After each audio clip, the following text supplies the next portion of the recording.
അവശ്യം കുർവതാം തസ്യ ദൃശ്യതേ കർമ്മണ ഫലം.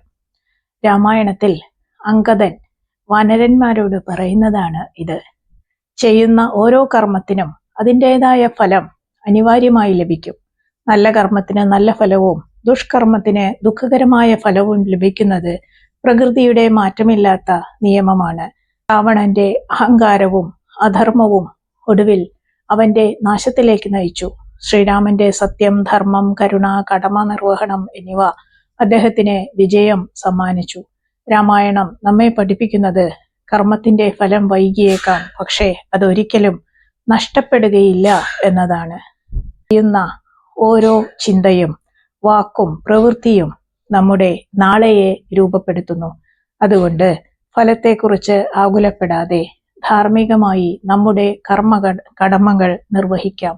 നല്ല കർമ്മങ്ങൾ ഒരിക്കലും വെറുതെയാവില്ല. വിധി നമ്മെ തേടിയെത്തുന്നത് പലപ്പോഴും നമ്മുടെ സ്വന്തം കർമ്മങ്ങളുടെ പാതയിലൂടെയാണ്. അതിനാൽ നല്ലത് ചെയ്യുക, നല്ലത് തന്നെ തിരികെ വരും.